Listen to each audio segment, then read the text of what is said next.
All right. Hello, grade 8. Today's video will be on 1.3, measuring line segments. Not going to lie to you, this is one of the tougher lessons we've done this year. The reason I say that is because there's many steps involved in this process, but don't get frustrated. Stick it out with me. It'll be rewarding once you actually figure it out. I'm just giving you advance warning that it is multi-step, so it's not as easy as just 4 squared is 4 times 4, which equals 16. We do need to know all that from our previous two lessons, but you'll need to know that and use many steps and record your work to get the answer. So let's take a look at this. 1.3, measuring line segments. Take a look right here at this example right here. Square A. All right. If I asked you to figure out the area of that, you could easily count up the squares: 1, 2, 3, 4, 5, 6, 7, 8, 9. Or you could go length times width, which is 3 by 3, which is 9. Take a look at B here. What would be the area of B? Well, 1, 2, 3, 4, 5, 6, 7, 8, 9, 10, 11, 12, 13, 14, 15, 16, or 4 by 4, which is 16 as well. Correct?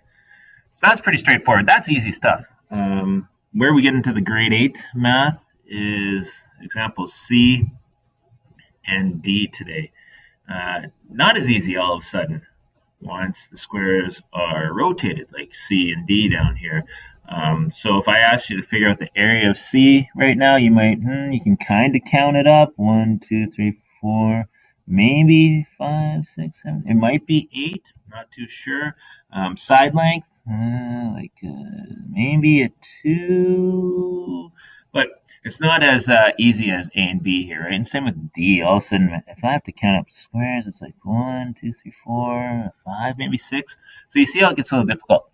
I'm going to teach you how to do this in a couple easy steps today, and we're gonna have fun with it. Okay, so let's take a look. I have an example here. Now, don't judge me on my lousy drawing here. This is supposed to be a line, but I freehanded it. Kind of looks like an orange mustache to me, actually. This is a line segment. Line segment has 2 endpoints, so point A, point B. We're trying to figure out how long is this line segment right here. I could guess 2 something maybe, but I'm going to show you an easy way to actually figure it out. Now, what have we been learning the last couple days? We're learning squares, square roots, and we're going to need all that knowledge here to help solve this. Okay, so first thing, when you're asked to find the length of a line segment that is on an angle like this, what I want you to do is draw a square. Pretend this AB is one side of your square. Okay, so here's the first tough thing you have to get in your head. To go from A to B here, I go up 1 and over 2. Okay, so now I want to draw a point C. So what I'm going to do is from B to C here, I'm going to go up 1, down 2, and I'm going to put a little dot there. That's going to be my C. Now I'm going to try my best to draw a straight line here. Okay, now from C to D, I'm going to go down 1 over 2. Boom. And that's going to be D. So here's where I try my best to draw a straight line. Once again, trying to draw a straight line for you. Okay, so our original line segment, I'm just going to put in a different color here. This is the one we're trying to figure out. Okay, so we have to make it into a square right there. So that's my best square. Now, how does this help? You might be asking, like, Norman, really hasn't helped me out too much. Well, check it out. I'm now going to draw a second square. Okay, so what I'm going to do here is I'm going to draw a second square in a different color all around the outside of the square I just drew. So here we go. I'm going to go 1, 2, 3. 1, 2, 3. 1, 2, 3. 1, 2, 3. Hey, that's not a bad square, actually, for freehand. Okay, believe it or not, your answer is right there. How long is this purple? Well, now here's where it becomes multi-step.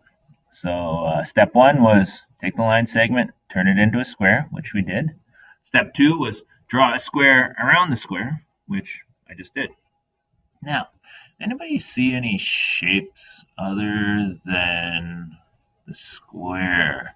What do you notice right here? Like, take a look right here. What shape is this? If I go along here, down here, and if I connect these. Yeah, that's a triangle. And guess what? How many triangles do you see here? 1, 2, 3, 4. Okay. Any ideas how I can use my knowledge of these 4 triangles and this big square I just drew to figure out the area of this? Well, take a look. You know this blue square here? What's the area of this blue square that I just drew? It is 3 by 3. So over here, I'm going to go to a new screen.